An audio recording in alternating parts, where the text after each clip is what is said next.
Welcome friends. வாங்க இன்றைக்கி நம்ம சத்தான டேஸ்டியான சிகப்பரிசி மாவு இனிப்பு கொழுக்கட்டை எப்படி பண்ணலான்னு பார்க்கலாம். இது நான் ரெடிமேடாக வாங்கினேன் கடையில் வாங்கின சிகப்பரிசி மாவு வச்சு செஞ்ச இனிப்பு கொழுக்கட்டை. அடுப்பில் ஒரு கடாயை வச்சுட்டு அடிகனமான பாத்திரம் வச்சுட்டு அதில் இந்த சிகப்பரிசி மாவை ஒரு கப்பு எடுத்து போட்டுடலாங்க. இதை நல்லா 5 நிமிஷம் வரைக்கும் நல்லா வாசம் வர வரைக்கும் வறுத்துக்கலாம். மீடியம் ஃப்ளேமில் வச்சு நல்லா இதை போல் வறுத்துக்கலாங்க. வறுத்ததும் நம்ம ஸ்டவ் ஆஃப் பண்ணிவிட்டு இன்னொரு ஸ்டவ்வில் இறக்கி வச்சுக்கலாங்க. தட்டில் எடுத்து கொட்டி வச்சுக்கலாம். இப்போ இந்த கொழுக்கட்டைக்கு நம்ம 1/2 கப் அளவு வெல்லம் இல்லை ப்ரௌன் சுகர் இல்லை நாட்டு சர்க்கரை எடுத்துக்கலாங்க. கொஞ்சமாக தேங்காய் இது போல் பல்லாக திருவி எடுத்து வச்சுக்கலாம்.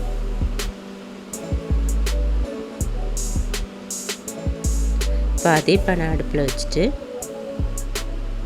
நம்ம ஒரு 1.25 டம்ளர் அளவு தண்ணி ஊற்றி நல்லா கொதிக்க வச்சுக்கலாம். இதில் இந்த வெல்லம் தேங்காய் இதெல்லாம் போட்டுட்டு கலந்துடலாங்க.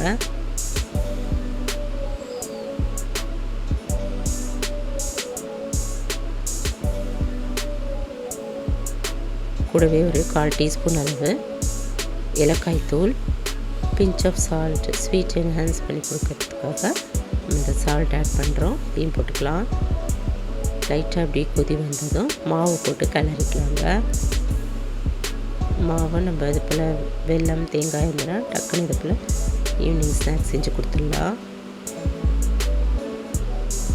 இது கொதி வர ஆரம்பிச்சிருச்சு. இப்போ வறுப்பட்ட இந்த மாவை கொஞ்சம் கொஞ்சமாக போட்டு கரண்டியில் நல்லா கலந்துக்கலாங்க.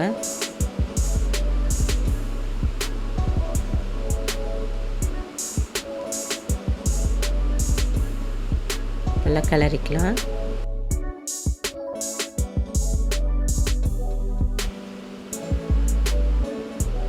எல்லா இடமும் படுற மாதிரி நம்ம இது போல் கிளறிட்டு அழுத்தி இது போல் கிளறிக்கலாங்க. கலந்ததும் நம்ம ஸ்டவ் ஆஃப் பண்ணிவிட்டு இன்னொரு ஸ்டவ்வில் எடுத்து வச்சிடலாங்க. மூடி வச்சிடலாம். இது கொஞ்ச நேரம் கழித்து இன்னொரு பாத்திரத்துக்கு மாற்றிடலாங்க. இன்னும் கொஞ்சம் சூடாக தான் இருக்குது. கையில் எண்ணெய் தடவிட்டு நல்லா அழுத்தி பிசைஞ்சுக்கலாம்.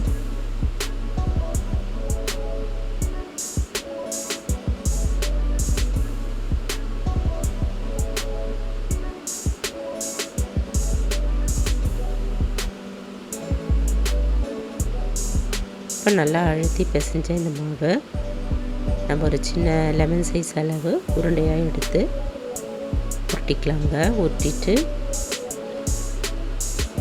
அதை எப்படி பிடிச்சிடலாம். எண்ணெயும் கையில் தொட்டுக்கலாம்.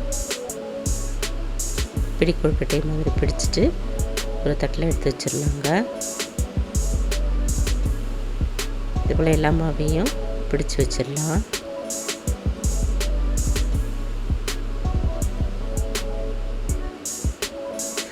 இதை போல் பிடிச்சி வச்ச பிறகு நம்ம அடுப்பில் ஒரு இட்லி பானை இல்லைன்னா ஸ்டீமர் வச்சுட்டு அதில் அடியில் தண்ணி வச்சுட்டு மேலே அந்த தட்டை வச்சிடலாங்க. இப்போ ஒரு கொழுக்கட்டையாக எடுத்து அது உள்ள வச்சிடலாம். ஒரு 10 நிமிஷம் போல் மீடியம் ஃப்ளேம்லேயே நல்லா எரியிட்டோம். அடுப்பு எரிஞ்சிட்டோங்க. நல்லா வெந்ததும் நம்ம ஸ்டவ் ஆஃப் பண்ணிடலாம்.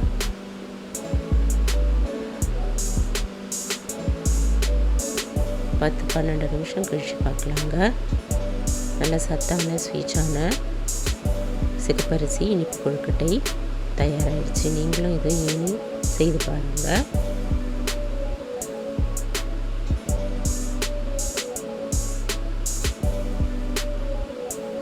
இந்த வீடியோ பிடிச்சதுன்னா என்னுடைய சேனலான குக்கிங் வித் சித்ரா அன்பு சேனலை சப்ஸ்கிரைப் பண்ணிக்கோங்க. தேங்க்ஸ் ஃபார் வாட்சிங். நம்ம அடுத்த வீடியோவில் பார்க்கலாம். நன்றி, வணக்கம்.